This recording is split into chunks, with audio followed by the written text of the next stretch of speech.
Making the right choice isn't always easy, whether because of overthinking, doubting our choice right before going ahead with it, or maybe plain and simple, can't deal with it right now kind of feeling. Making better decisions might not always be easy, but it's also not impossible. One of the biggest roadblocks in decision making is overthinking, overanalyzing things. Yes, but what if, but then, oh, I'm back where I started, kind of a situation. That's the formula for indecision, and the formula, or one of the best ways to make faster and better decisions, is Edward de Bono's 6 thinking hats technique. It's essentially about looking at a thing from every angle and choosing the best possible option. There are 6 imaginary thinking hats of different colors: white, red, black, yellow, green, and blue. We put these on, so to speak, one by one, and start thinking a particular way more deeply and write everything down that we come up with. White here represents facts and data. Red stands for what we feel about the options. What is our gut feeling about it? Black is about coming up with the worst case scenario, all that might go wrong, what's lacking. And with yellow, we start thinking about all the opportunities, the possibilities, the benefits, every way that thing can work out.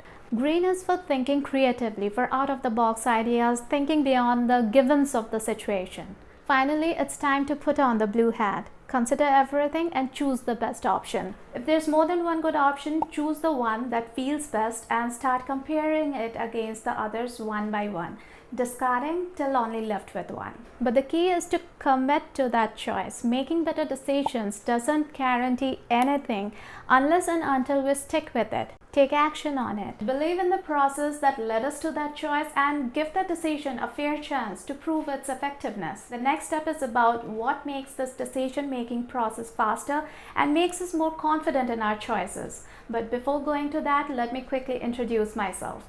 My name is Nandita, and I'm on a journey to have a bigger say in how things look in my life.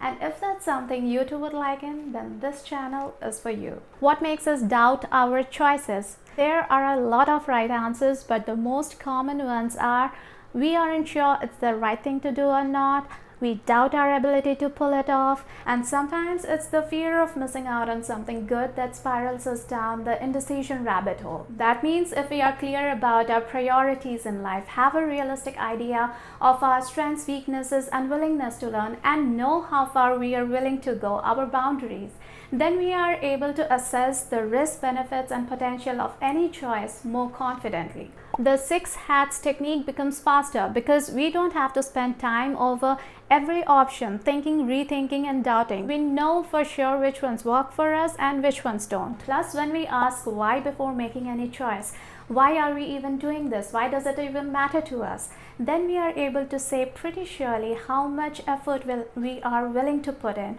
and how far are we ready to step out of our comfort zone to make that thing happen. Decisions aligned with our values, goals, dreams, and priorities make us more confident in our choices, especially when they demand a lot of sweat, discomfort, and a sharp learning curve. Now, usually we can choose between options and decide which one to go with simply by asking which one would we rather have or which one would we most regret losing out on. But sometimes things are not that straightforward. The options are either equally good or equally bad. The quicker approach is to take a step back and think of it as something a best friend has come to you for advice. When we distance ourselves from the issue, we are able to see things more clearly with less interference of our emotions, and so are able to choose more objectively. The options become clearer. If that doesn't work, write the options down and place it in front of you. Pick the first one and compare it with the second. See which one is the better option. Now choose that and compare it with the third one. Keep doing this till you are left with only one. But while doing this, it's important to stay aware that we are not settling in our choices. Discarding an idea just because we think we don't have it in us to see it through. Decisions that start with, I would have liked to do that, but find out if the reason is valid, something insurmountable, or is it something that you have been conditioned to or learned to believe about yourself but can work through if you want something bad enough. Making better decisions means being able to think clearly, so try not to make any major decisions when you are in a hurry, feeling tired, hungry, or too emotionally charged, like too happy, sad, or angry, because that's how some of the most cringeworthy memories are created. Now, if you're finding this helpful, like the video to keep it handy and also to make it easier for it to reach other people who might find it useful. Appreciate that. Making decisions based on gut feeling or instinct relies less heavily on chance or a happy coincidence if we have also analyzed the situation from different angles and then decided to go with our instinct.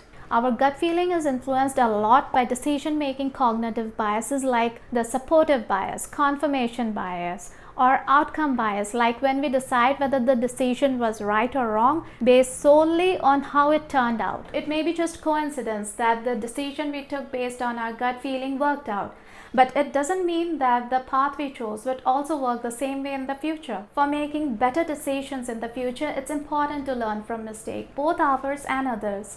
Not just failures, but also mistakes, even though they might have led to results that we wanted. According to a study on the decision-making process published in the Journal of Business Venturing, fear of failure makes us make easier choices, safe decisions, especially when making big decisions. But that's the easiest way to add regrets to our life, especially when things have worked out, because in hindsight, it all looks so obvious, so easy, a no-brainer.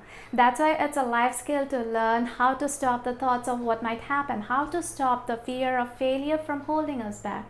You might want to watch this video to know how to do it more effectively, because it's not the absence of fear or doubt, but the confidence in being able to deal with whatever comes that helps us make better decisions. I hope you found this video helpful. Take care, and I will see you in the next video.